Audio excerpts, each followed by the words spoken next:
My name is Dane Wigington. I'm the lead researcher in administration for a website called GeoEngineeringWatch.org.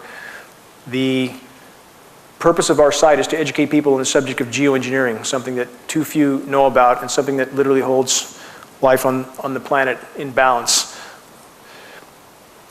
Geoengineering is weather modification on a global scale. Many refer to this as chemtrails. This aircraft you see spraying right now is a KC-10, and that the nozzles are visible. You see inside the circles, and you can see them shutting on and off in a moment as you watch this tape roll. And the dispute as to whether or not these programs are going on is really a moot point. We have more than enough data. We have actual footage, as you're seeing now, to show that these tankers are indeed spraying at altitude. The materials we see showing up on the ground are the exact materials named in numerous geoengineering patents, as many as 150 patents. So at this point, the notion that these programs are not going on is simply denial. Skies like this, many have grown to think are natural, but they're anything but. And we've seen this for so long now, and it's been ramped up at such a steady pace that people have simply become used to skies like this. Anybody who thinks grid patterns like this are natural should recheck their reality. This is anything but natural. We seldom see blue skies anymore. Skies like this have all too often become the norm. Unfortunately, most people don't even look up. I think at times you could start the sky on fire, nobody would notice. More grid patterns. I mean, these are very symmetrical patterns. It's exactly what geoengineering patents call for: solar obscuration, to block the sun with toxic metal particulates. And unfortunately, with geoengineers, they don't seem to take the consequences into account. The planet is like a giant physics lab for them, and they seem to not be able to look outside that bubble. These are what many of our fir trees look like in the forest now. And in fact, as one of our audience brought in, the fir trees have gone to cone, as you see here, which means they're in a stress response. They think they're going to die. They're trying to preserve their DNA. This is halos around the sun. We see often as the atmosphere is filled with particulates. It's important to understand, just because you don't see trails from horizon to horizon does not mean you're not breathing particulates. We seldom see blue skies anymore. They're a silvery white color, especially in the mornings or the afternoons. If you look to the east or to the west and you block the sun with something, you can see the air is very silvery white. This is indicative of an atmosphere saturated with particulates. These particulates create drought. This is a very known and not disputed effect of geoengineering. As you saturate the atmosphere with particulates, you diminish rain. People need to get this through their head. This is not about seeding to increase rain. This is about creating artificial clouds, which reduces rain. When you block the sun, you block evaporation. You block light photons, which diminishes the ability for the sun to knock molecules loose and create evaporation. So what we get is protracted drought in some areas and deluge in others. Exactly what we have in the continental US right now. We see more and more reservoirs like this that are dry or going dry. Again, exactly what we would expect with geoengineering, exactly what we have. Putting the wrench on planet Earth. This is the epitome of human insanity, to think that they could alter and control these very complex natural systems is insanity of the first order. More skies that we become used to. This high-level, toxic, artificial stratocirrus. These are not natural stratocirrus. Sky should be blue, clouds should be white. Meteorologists, for the most part, know this is going on. We were told by a Fox affiliate meteorologist that they're being taken into rooms and told not to discuss this issue on air. This is heavy, wet snow. Now, this is a new term by Weather Channel to describe the artificially nucleated snow. Yes, they are nucleating snowstorms artificially and chemically. This creates a snow that's like concrete, collapses trees, collapses power lines, does horrific damage. Again, consequences for tampering with nature. Now, this shows that the US military, this is from the top naval officer, considers climate change the greatest national security threat. And if anybody thinks the DoD is not involved with these programs, they have not done any investigation. Bottom line is the data is there for anybody who wants to look. Another document, Solar Radiation Management Governance Initiative. Documents like this abound for anybody who takes the time to look. This discusses the international governance of solar geoengineering amongst the elites. Not that we would have any choice of who dumps whatever into our skies or controls our weather, because we're not a part of the equation. This is amongst the government elites to discuss how they will control our weather. Geoengineering governance. Another such document, discussion from the global elite as to how they will control our weather. No say for us. Full spectrum dominance. This is a military term for a desired objective to control all aspects strategically, including the weather. The weather is known as a force multiplier with the US military.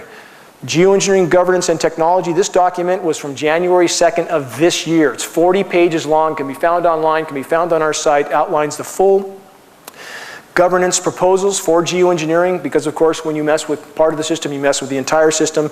And again, the global power structure is discussing this amongst themselves. The public does not have any input to this equation. Weather as a force multiplier, a term I mentioned a minute ago, owning the weather in 2025. This is a stated US military objective to own the weather in 2025. And I do not mean to imply that the US military is the only player in this game. We have China and Russia on the other end of the fence, and at this point it's a tug of war with the atmosphere, and the American public appears to be one of the victims in this equation. And it appears that there are other internal objectives against the American people to control food supplies, control water supplies, control water rights, so forth. Now, as I said before the start of this show, semantics are very, very important. The terminology you use to convince people of this issue being valid is important. If you Google chemtrail, you find conspiracy theory, first thing that comes up, massive Wikipedia definition, and they guard this definition very carefully, by the way. I've had scientists who have contacted me who have tried to alter this definition and point out that this is a layman's term for geoengineering. Within 5 minutes, it's changed back. They watch this definition like a hawk. Again, anybody who thinks this is commercial traffic, may be confused about where they're going, they should think again. I mean, this has nothing to do with commercial traffic. If you Google geoengineering, this is the front page you find. Our site is the second item on that page. We're all science, no advertising, no politics. Geoengineering is hard science, and if people pursue that term, they'll find credible data. Semantics matter. This is a patent. This means that the person who owns this patent has the sole right to carry on this program. This is called stratospheric Wells box seeding for reduction of global warming. This describes expressly the payload disbursement of aluminum nanoparticles into the atmosphere. So these patents exist, about 150 of them, describing the intent of blocking the sun by spraying these aerosols into the atmosphere. Global warming and global dimming. Global dimming is something people should be familiar with as well. As of the latest reports, 22% of the sun's direct rays no longer reach the surface of the planet. They're being blocked. The planet is literally encased in a cocoon of toxic metals. Yes, pollution is a part of this problem, but we believe a small part in comparison to the geoengineering dispersed aerosols. So as they block the sun, the list of consequences is horrific, one of which is vitamin D deficiency, of which 98% of the US population is now deficient in vitamin D. The host of diseases and ailments that ensue from that is horrific, not to mention the fact that we are breathing these particulates. So photosynthesis for plants, another issue. You can't block the source of life on planet Earth without consequence.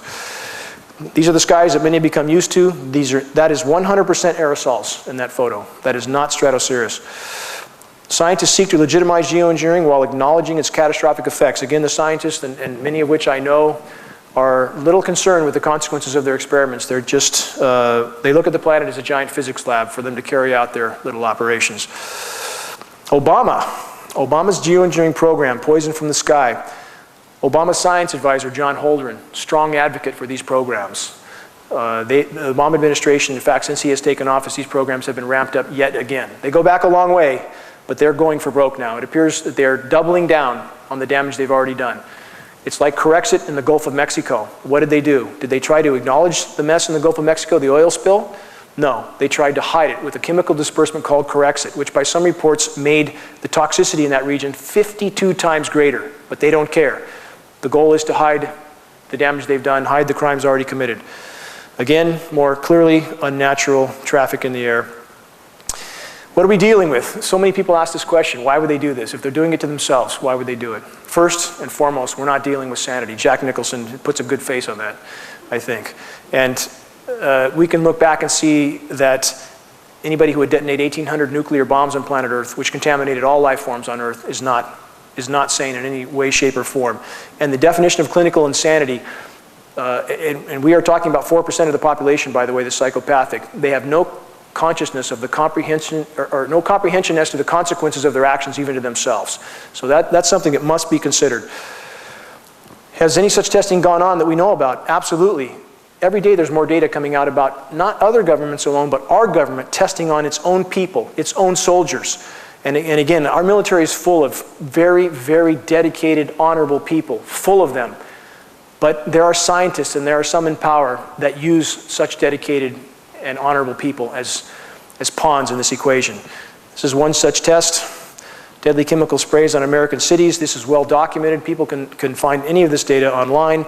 Insane nuclear explosions. Again, sane people don't blow off 1,800 nuclear bombs. I think we know they work after maybe a few dozen, and we could stop at that point and not build enough to exterminate life on Earth 12,000 times over. That's how much nuclear weapon we have. So it's important to remember people who use an excuse that, well, this can't be happening because they wouldn't do it to themselves. That excuse doesn't hold water. World eternally contaminated by depleted uranium. This is just one more example of this insanity. Depleted uranium is used in the ammunition now for the NATO countries. It's causing horrific damage. Many remember Gulf War syndrome. This is related to depleted uranium. Again, no concern for the consequences. Weather warfare. This is going on right now. We appear to have China and Russia on one side of the fence, the NATO countries on the other. The atmosphere has become a battlefield, a very covert battlefield with all life on Earth at stake. Mechanics, airline executives, and doctors talk about Project Cloverleaf. Many ask, are there just military tankers in these programs, or is there commercial aircraft? In fact, with GPS tracking, commercial aircraft have been identified from the ground, leaving particulate trails, and Project Cloverleaf appears to be the outline for this.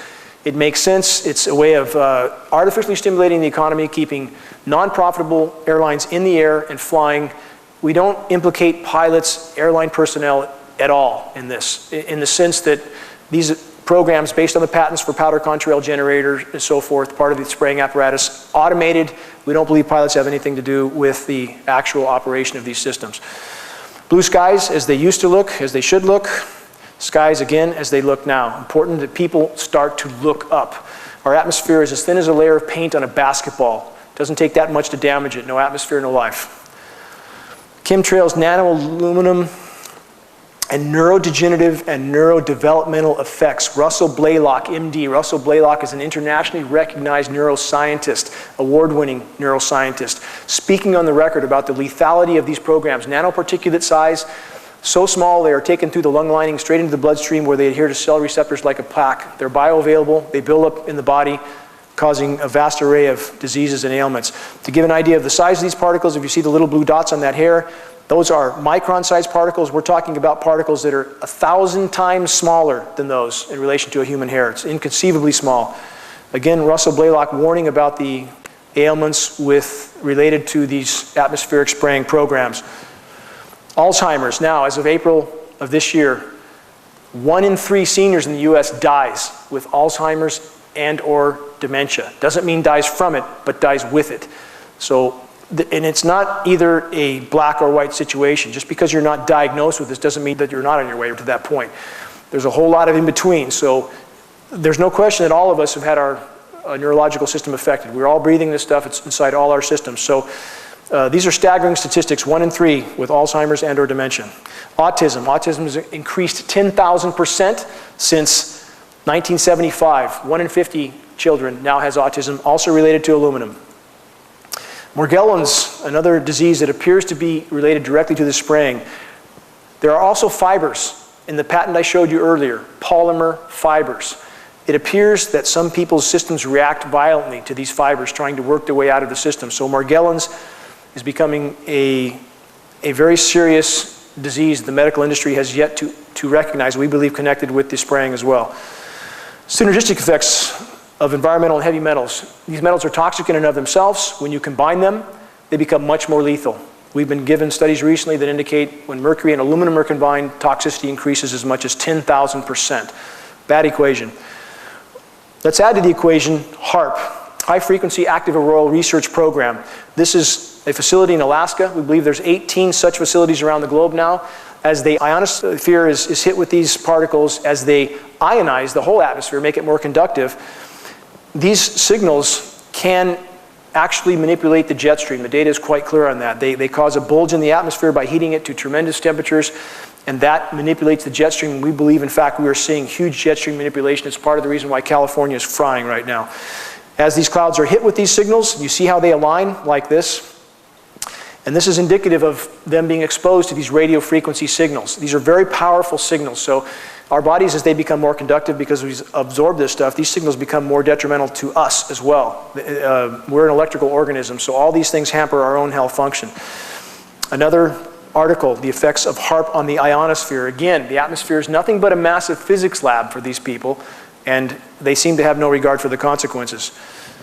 Clearly, something radical happening to this cloud, and we can say for certain that something's going on, some sort of experimentation. This is not a natural phenomenon. Same here. Now, this is an article by a Canadian journalist named Will Thomas, Chemtrails, Wireless, and You. And again, as our bodies become more conductive from these particulates and we're exposed to more and more of these signals, and especially the signal from HAARP, which we see, by the way, the signature clouds above our area a lot. HAARP helps build the high pressure up like we've had over us again and again and again. These particles dry the air out. If anybody wonders why there's no dew in the morning, you almost never see dew. We have single-digit humidity because these particles absorb and accrete all available moisture. They virtually suck it right out of the atmosphere and out of the foliage. So these facilities, these ionosphere heaters, are a radical effect in the weather patterns we see happening of late.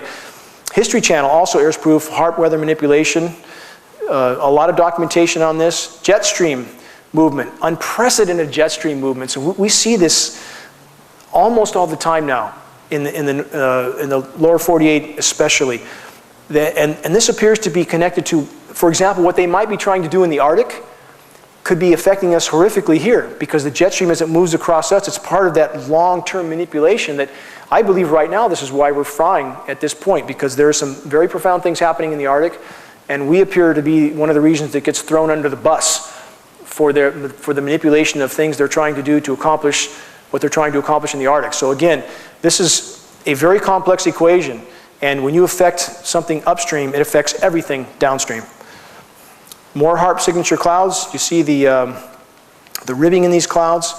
This is typical of something exposed to the HAARP frequency. Now, this is Project Lucy, which involves these ionosphere heaters. Again, these massively powerful atmospheric heating devices. They are releasing, methane is releasing now around the globe in many locations, and I'll elaborate on that as I go further into this presentation. But as this methane is hitting the atmosphere, methane is, over a 10-year time horizon, 100 times more potent a greenhouse gas than CO2. It's virtually like covering the planet with a layer of glass.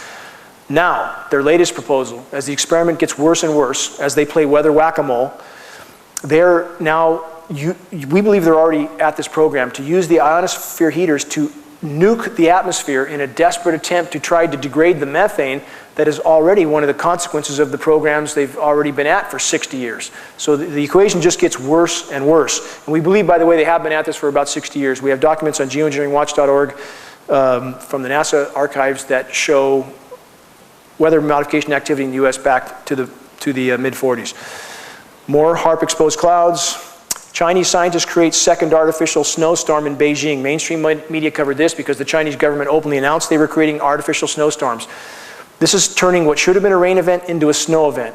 It's happening here regularly. December 21st of last year, we had a massive artificially nucleated storm. And when you're in the woods, like where I live, 40 degrees, and it starts snowing, these giant artificial flakes, and all you can hear overhead is aircraft flying low. We've tested this snow. It's packed full of metals.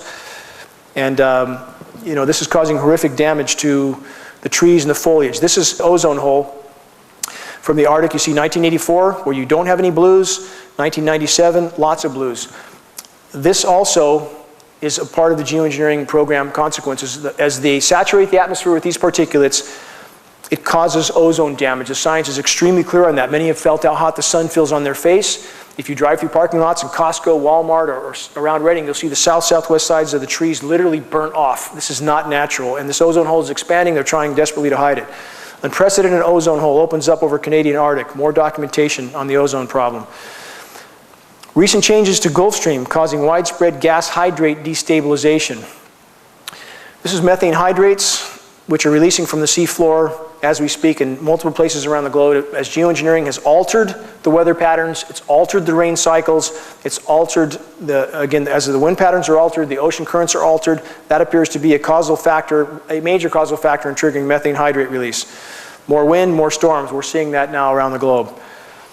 Arctic Methane Emergency Group. Planetary catastrophe is inevitable. This is from a group of scientists in the Arctic right now.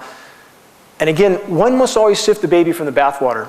And I've met some of these scientists. And although they are correct that the methane is a global game-changing event and a planetary catastrophe, what do these guys propose? That we geoengineer. As if it hasn't been going on for 60 years already. Now, either these people live in a hole or they're lying their butts off. So if this is an attempt to legitimize geoengineering, we don't know for other reasons or aspects, but we know enough about geoengineering to know at this point it is a cure, quote, cure, that is far worse than the disease. The planet has not been allowed to respond. Now, this is another attempt that should show the depth of this issue. White House, this is only 3 weeks old. White House warned on imminent Arctic ice death spiral. We will probably have an ice-free Arctic this year. Many people need to understand this is not about Al Gore. It's not about carbon credits. I do not like Al Gore or his carbon credit scams. But the bottom line is geoengineering has decimated our planet's climate. As the ice disappears, that heats the Arctic Ocean. That releases more methane, more heating, very vicious downward cycle. White House trying desperately to hide this at this point. I don't think they can hide it much longer. This is methane coming from the sea floor. It's burning a hole in the ice. We're seeing this around the globe. This is more methane charts as you go from the left end of this chart where you see it's not so dark of colors. This is, I think, in 2008 to 2013. You see much more red. The atmosphere is indeed filling with methane right now. That's like covering the planet with a layer of glass. It is happening. If the planet's not allowed to respond on its own, they are literally blocking the rain, especially from Northern California, the Pacific Northwest. They are blanket spraying the Eastern Pacific. We have the satellite photos to prove it. That shuts off the hydrological cycle. We fry. So again, these guys they're like kids in a sandbox. They're like crazy kids in a sandbox that just want to conduct their experiments till there's nothing left. More methane. Again, the darker colors you see on the right, this is from 2008 to 2011. Much more methane saturation in the atmosphere. As one of the members of the audience brought up, as methane releases from the sea floor, it aerates the water like a bottle of champagne. Ships have no buoyancy. This is in fact what we've seen for many decades in the Bermuda Triangle. As ships go to the bottom fully intact, this is methane fields releasing. But now the fields releasing, for example, in the East Siberian Shelf of the Arctic, are massive in size compared to what's been releasing. And I don't think they can hide this release much longer. And this hopefully will help expose the geoengineering programs. Methane bubbles could sink ships, as we've already discussed. Rising Arctic Ocean temperatures cause gas hydrate destabilization. Yet more documentation from the geophysical research letters. Would an Arctic methane release spell the end of human life on Earth? Yes, it could, and it may. And I'm not trying to strip hope out of this equation. If we could stop geoengineering and the planet could respond on its own, that is our best tack. We know from previous events, paleoclimatic events, from 55 million years ago was the most recent methane mass expulsion. It was a global mass extinction, 70% terrestrial extinction, 95% aquatic extinction. If enough of this methane releases, it's going to be game over. It's one more reason that the planet has to be allowed to respond on its own. These programs have to be stopped. What are climate change feedback loops? As I explained with methane already, this is one of these loops. As the planet is warmed from these programs are exacerbating the warming, no question. As the planet warms and the methane releases, it hits the atmosphere, traps heat. That causes more methane to release, more trapping of heat. This is called the feedback loop, and these feedback loops are triggered right now, and I believe the power structure is literally in a panic. They thought they could play God with the weather, with all of us as part of this experiment, and now they know that you don't get something for nothing in this equation. I believe they're in absolute panic trying to figure out how to put the genie back in the bottle, but it can't be done. What they can do is stop hampering the planet's ability to respond to these problems. This is temperatures, and again, you hear a lot of argument about this. Is the planet warming? Is it cooling? It's too political. This issue is too political. You know, Al Gore is such an incredible idiot that he has caused people to not look at the truth, and his hypocrisy, unbelievable hypocrisy, has really muddied the water. You take geoengineering out of the equation, and people wouldn't be scratching their heads about this. We had a snow event in Amarillo, Texas, May 1st of this year. It was 100 degrees on the ground on May 1st. It snowed on May 2nd. Anybody should know this is absolutely unnatural. This is fully documented. This is on our site. I have all the data from NOAA about this event on our site. Geoengineering is skewing the equation and making people think that things are getting cooler. They are not. So again, this is not about Al Gore, but geoengineering is trapping more heat than it deflects, shredding the ozone layer, stopping the hydrological cycle, killing the boreal forest, poisoning our waters and soils. It is the elephant in the room at this point. Ocean acidification, also a huge factor. Our oceans are being acidified very rapidly at this point. The oceans are virtually on the verge of collapse, and we're seeing fish stocks decline some 94–95%. If the ocean is gone, oxygen content is depleted further. That's the major source of oxygen on planet Earth. Boreal forest, the second source of oxygen. Global oxygen content is indeed plummeting right now. So you can't, again, you can't hamper these systems with the toxic spraying that these guys are doing around the globe and not have biosystems collapse. Are our oceans on the brink of collapse, as we discussed? Yes, they are. These articles are out there for anybody who bothers to look, because certainly our mainstream media wouldn't cover this. They're too busy telling us when the next episode of American Idol's on. Massive fish die-offs. These are occurring around the globe as we speak. Yet more and more. And half of Southern California sea lion pups have died this winter. Many people don't know about this. There's thousands of them dying washing up at the beach. They simply have nothing to eat.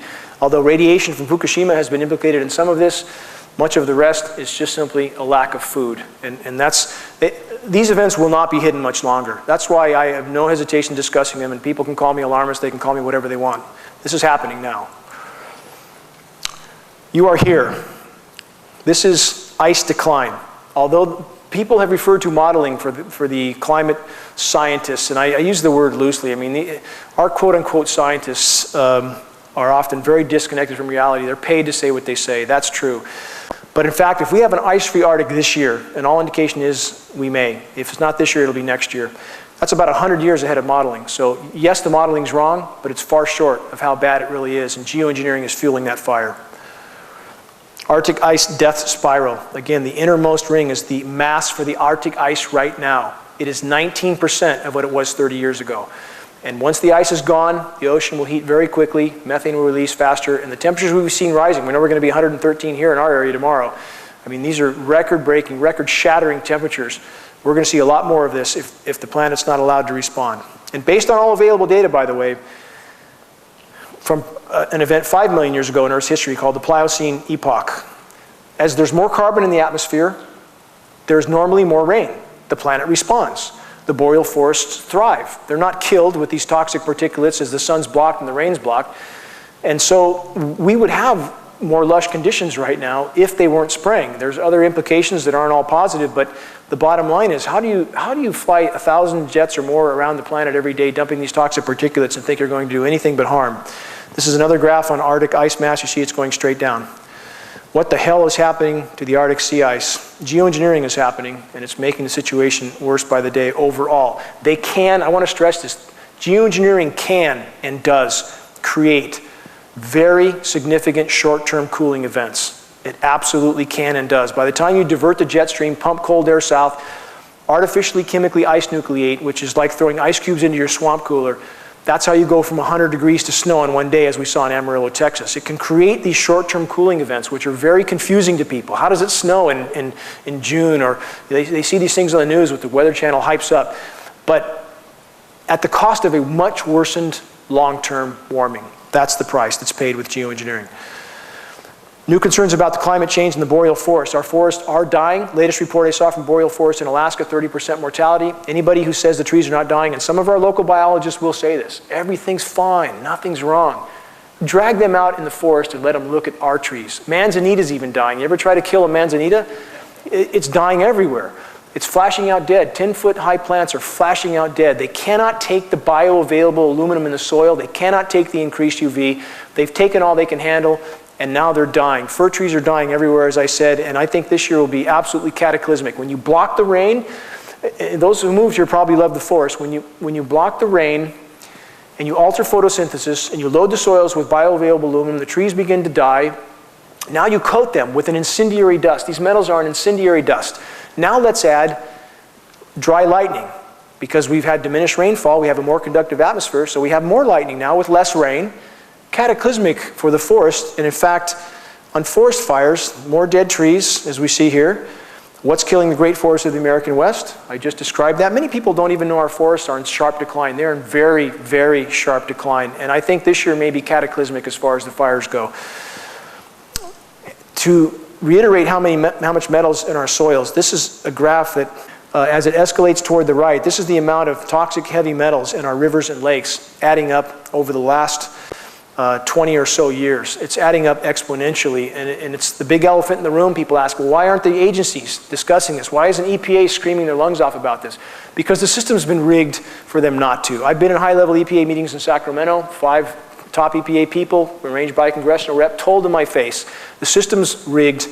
They're mandated tests for combustion particulates only. They don't care what else is in their samples. It goes out the window. They quit testing for aluminum in the water in 2002. Now the runoff test with Fish and Game, which I communicated with 2 weeks ago, has made it clear that although they have to test for 130 elements, and anybody who puts runoff into the systems, guess what? They don't have to test for aluminum anymore. The system is rigged not to show these particulates. Who else profits from this? Chemtrails and Monsanto's new aluminum-resistant gene. We have the disaster capitalist. Monsanto is now going to save the day, apparently, with their drought-resistant, aluminum-resistant seeds. If you talk to people in Shasta County or anywhere around the country, most of them will say they're having great difficulty growing anything. The soils have been sterilized, fungus is taking over. It's just like in the human body. When you kill all the good microbes, funguses take over. Same is happening in the environment right now. Geoengineers pulled off toxic cool down. This is another article reiterating what I mentioned earlier. This is why this issue is so confusing for people when they have a very cold event somewhere and people think, well, gee, you know, nothing's wrong with the climate. You take geoengineering out of the equation, it'll be quite clear to all of us how much damage they have done to the climate. Protracted drought everywhere. Africa appears to be one area where a lot of experimentation has gone on over a lot of years.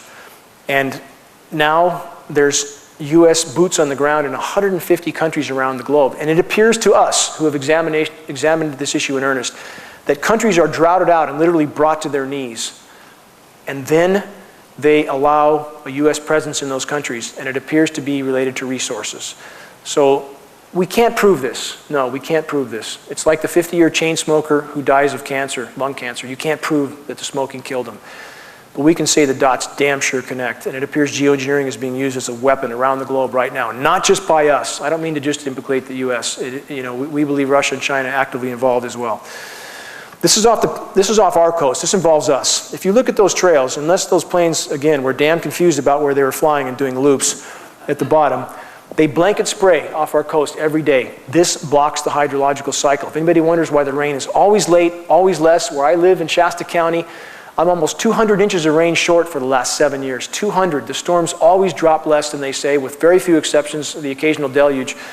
And we see sat photos like this every day. They're blanket spraying the entire Eastern Pacific. That simply blocks our water, period. Geoengineering and global drought. The planet is warmer. We should have more rain. The laws of physics state this very clearly. 7% more moisture for every degree of warming. We have less. How can that be? Geoengineering is the only explanation, back to global dimming. They are literally encasing the planet in this toxic cloud of aluminum. Okay, this relates to us as well. If you look at this map, the darker red colors are on the top map. That's above average temperatures. On the bottom map where you see the B in the dark colors, that's below normal rainfall. This is typical for California in recent years. As the storms come through, they aerosolize them. They create clouds, but not much rain falls. So we have actually cooler zones during much of the time along the western coast, not lately. The experimentation appears to change, and we have below normal rainfall. And that's because as they aerosolize those clouds, they migrate that moisture, okay? It doesn't fall on us. It migrates somewhere else. And let's see what we see happening with that.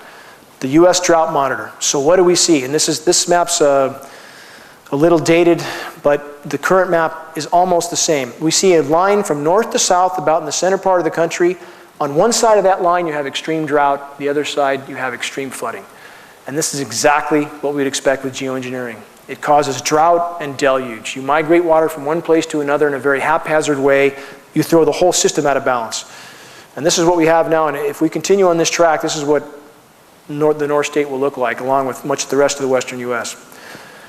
High stakes fight over water rights. I think we've seen this before. You create the disaster and you use that as the premise by which you acquire rights, right? We've seen that before, even with the Patriot Act and things like that. Water rights are being very actively pursued by the federal government around the western US, and we believe this is a part of this equation. This is a multi-layered onion. I'm not trying to pin it on just this or that, but there appears to be many things that they are trying to accomplish and putting life on Earth at risk in the process. Chemtrails have increased electrical conductivity in the atmosphere from 3 to 20 times. This is increasing lightning, as we stated. We see a lot more lightning, a lot less rain now, a lot more fires. Inside insurance, lightning strikes on the increase. Climate Emergency Institute disregards atmospheric oxygen. As you see the bottom of the graph as it heads toward the right, that indicates rapidly depleting global oxygen content. No oxygen, no life on Earth. I think we all are clear on this, and it is decreasing rapidly. When you acidify the oceans from the methane release, when you poison the boreal forests and you burn the boreal forests, the Earth's oxygen-making capacity is greatly diminished. And the less oxygen we have, the more physical ailments we'll have, period. More fish die off. We see that happening, again, around the globe. Oxygen depletion, the next great environmental scare. As we indicated, a lot of science available on this for those who choose to look. U.S. wildfires, as we discussed, rapidly on the increase. Last year, Siberia lost 100 million acres of forest, 100 million. The U.S. lost about 11 million. And this year, again, could be absolutely cataclysmic. We are in uncharted waters in the Pacific Northwest now, in California. We have record low fuel moistures, record high temperatures, and it looks like the scheduled weather, and I use that term specifically, the scheduled weather for us is much more of the same. So we could be in for quite the ride this year. Now, what's this doing to species? This is biodiversity plummeting. Species extinction rates are going through the roof. Would media, you think they would talk about this instead of grabbing some drama out of a hat every week to entertain us while the house is literally burning down? Species diversity is plummeting. Species extinction rates, you see the graph going straight up. Based on the latest figures, we're losing some 200 species a day. 200 a day. And people say, well, things have always gone extinct. Yes, they have, but not at that rate. That rate reflects 10,000 times background extinction rates. That's 1,000,000% of normal. That's not natural. There is no cyclical pattern in this that's natural in any way. It's about as natural as saying people die. You know, that's natural too, but you put a gun to somebody's head and pull the trigger, they're going to die a lot sooner. Geoengineering is the single greatest environmentally destructive factor on the planet Earth right now, period. But they're simply too heavily invested to turn back. They'll do everything to hide it, we believe, but if we could simply bring it to light, I believe those participating would cease. The Earth's 6th great mass extinction is occurring as you read this, get more documentation. Geoengineering, runaway climate change, and the poisoning of life on Earth. Again, I want to stress, this is not about Al Gore. It's not about the environmental groups that have been horribly lame in this equation. While they're focusing on some fish or frog and the house is burning down, I've never seen such complacency from people who claim to care. I know a lot of these people who claim to care, and yet they cannot find the courage in themselves to face this issue above all others, to unite with those who are willing to face this issue. So we now, in fact, I believe, based on all available data, face a scenario of a runaway greenhouse effect. If they continue to spray, they continue to shred the ozone, they continue to poison the boreal forest, they continue to alter the wind and water currents, and people who live around here must know that the weather patterns are horribly different. Even when I moved here in 2000, when the storm came in, you could see the cyclonic rotation coming in, the wind blew, the clouds were overhead. You didn't have this melted together sky, this featureless sky with very little wind. The rain comes less, it drizzles here and drizzled there. They have radically skewed our weather equation.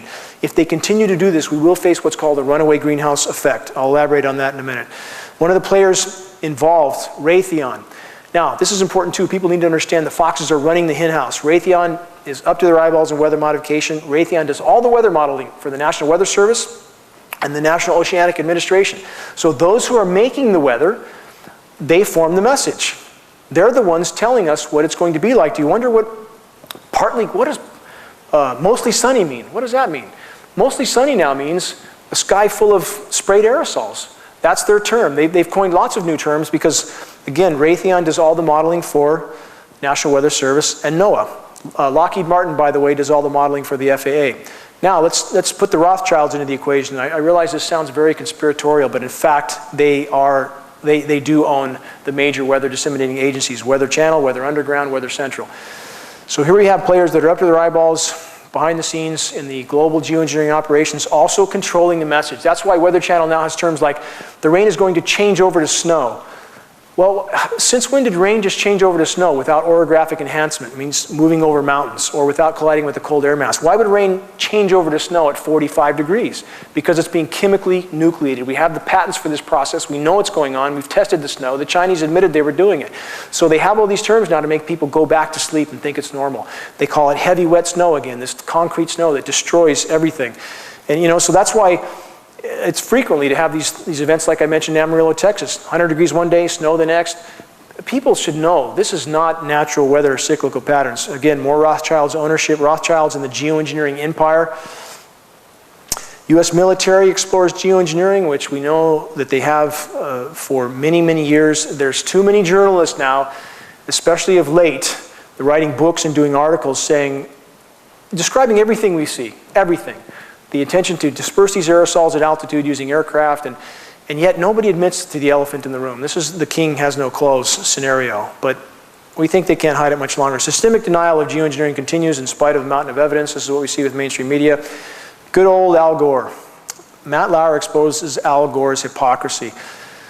I think we know enough about Al Gore to know where he fits in this equation, but I want to stress, you got to get him out of the equation. This is about real damage being done on the ground. Climate has been horrifically damaged by geoengineering alone. This is a flyer we did in Northern California. We're using this type of tool to introduce others to this issue while we can, and I want to stress, as we see skies like this, as they do this day in, day out, as we breathe what they're spraying day in, day out, as we continue to be a part of their experiment and they shred the atmosphere, time is not on our side. It is not on our side. I chose to take on geoengineering not because I wanted something to do. This is the last thing I ever wanted to do.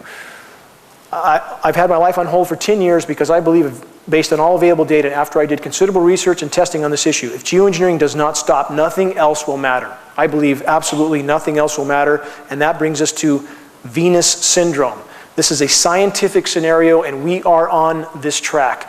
Many people think that Venus is 900 degrees on the ground because it's closer to the sun. This is not true. Venus, now based on the latest study, was thought to have oceans, but it experienced a runaway greenhouse effect.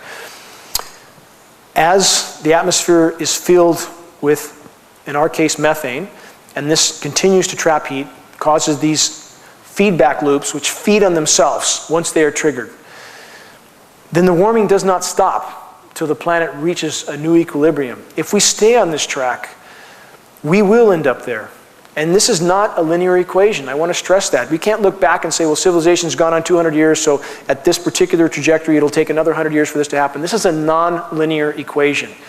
It is happening at blinding speed right now. I believe even in the coming months and 2 or 3 years, I think that the effects that we will see based on what's already been triggered can't be hidden, and the cataclysmic nature of these effects will become evident. It's imperative that we let the planet respond. The planet must be allowed to respond on its own. No one has the right to play God with the weather, and we will all bear the consequences of this. So Venus is as warm as it is. The whole premise of geoengineering is to block the sun, to create a greater albedo for the planet. Albedo means reflectivity. Venus has 2.5 times the reflectivity of Earth. It absorbs less sun than Earth. And yet Venus is 900 degrees on the ground because of its greenhouse effect. So again, it's imperative that we stop geoengineering, stop hampering the planet's ability to try to compensate for damages done. This is our site, Geoengineering Watch. There's only a couple of us that really do this, but there's more and more starting to help now. All of us can contribute to this greatly, and this is how you do it. From your own home computer, if you locate groups, organizations, and individuals that would care, if they had a clue. So many people don't have a clue about this issue. And you get credible data. You send them that data. Send them some credible documentation and files. Plead with them to examine this. And I mean groups like Alzheimer's groups, autism groups, the ADD groups, forestry groups, fishing groups. All of these groups are affected. If you send them credible data, send them a flaming arrow. As people take notice of the climate unraveling, and it is unraveling, geoengineering is fueling that fire, those flaming arrows will catch. Many of them will catch. If you arm yourself with flyers, for example, to pass out, we have a lot of credible flyers. You can download them off geoengineeringwatch.org for free. And if you pass those out, it does a lot more good than running out in the street, ranting and pointing at the sky. I believe this, that if we could bring this to the light of day, if we could make mainstream media cover this, if we could get critical mass of awareness, enough people who participate and make these programs possible would refuse. I have been contacted by scientists from 4 major universities in previous months: Stanford, Duke, Harvard, UC of Florida. A scientist from Stanford, Stanford's definitely involved with these programs, has told me that there are people on the inside participating in this research that now are pulling back. They're refusing to because they realize the cataclysm it's causing. And I believe enough people, especially from the US military, who we have incredibly dedicated, honorable people in the US military that are being told this is something they need to do, they must do, it's for the good of the planet. When they realize what this is doing to the planet their countrymen rely on, their children rely on, I believe those honorable men and women will pull back, that they will certainly be on our side. We simply need to bring this to light. If we could bring it to light, it would change our equation radically for the better. That's my goal, that's why I'm here, that's my mission. Thank you very much for attending, and I appreciate all of your efforts toward this goal. Thank you.